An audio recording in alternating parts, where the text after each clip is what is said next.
从陕西西安开纯电动汽车到四川省的宜宾全程记录行驶过程真的是充分体验了纯电动汽车的一个缺点。这辆车这一次总共是开了896公里花费是63元，每公里只要7毛钱，看上去也挺省钱的。最后我们算了一笔账，发现省油其实并非是一件好事还有3点是纯电动汽车真正的一个痛点，真的是太扎心了。从西安出发的时间大约是中午11点，满载车，电瓶车上高速，因为是冬天出发了嘛，冬天天冷，全程是需要开空调的。到达汉中的时候行驶了将近300公里，续航里程是149公里，相当于是续航里程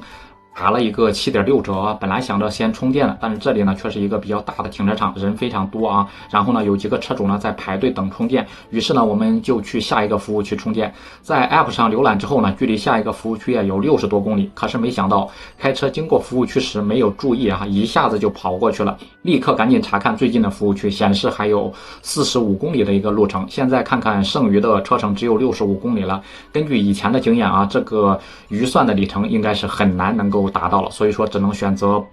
保守的一个驾驶将全程的速度降到了90公里每小时，匀速的一个行驶。当然了，空调更是不敢再开了，然后关掉的音乐，一切能省电的设备全部都关掉。这期间同车上的3个人看他剩余的里程越来越少，真的是焦虑症都犯了每隔一段时间就要看看剩余的旅程，手心里面真的是捏了一把汗，生怕到不了。终于到最后还是只能把车速降到了80，打开双闪跑上慢车道幸好最后还是坚持到了服务区，一路真的是提心吊胆。看续航还是200公里左右，第一时间想到的是充电，因为只有充满电才有安全感。如此距离896公里，4个充电桩才能完成整个充电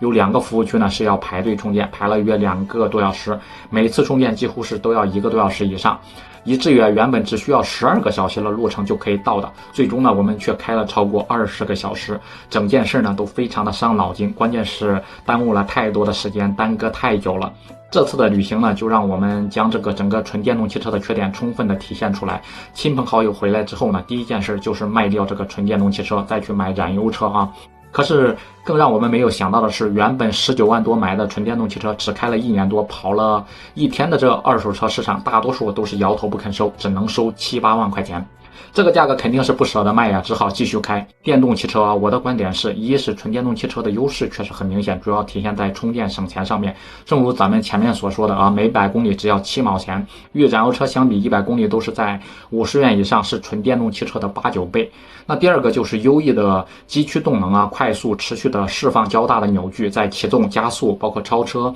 爬坡等场景下，动力性能表现真的是远超同级的燃油车，甚至说20万的纯电动汽车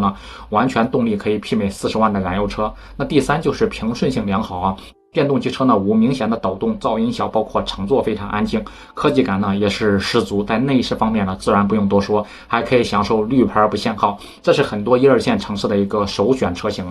虽然说优势非常明显，缺点也是选择汽车的一个关键。对于纯电动汽车来说，续航问题依然是目前最大的问题，而续航的关键在于充电难、充电慢，包括电动汽车自身的续航里程长短。如果说像加油站一样到处都有充电点每次充电时间10分钟就能跑500公里以上，续航问题就可以得到解决。这个问题其实是集中体现在冬季低温快速暖气加纯电动汽车行驶上面，这是纯电动汽车的一个最大的劣势和对手对于续航方面的影响最大。以官方续航里程为600公里的纯电动汽车而言，这款车最多只能跑到400到480公里，相应的折扣幅度是60%到75%。由于受到里程数、包括保值率、电池保修政策、安全性等综合的影响，我们对纯电动汽车做了一个详尽的计算，会发现纯电动汽车真的是省油，但是并不能真正的省钱。不知道大家是怎么看的？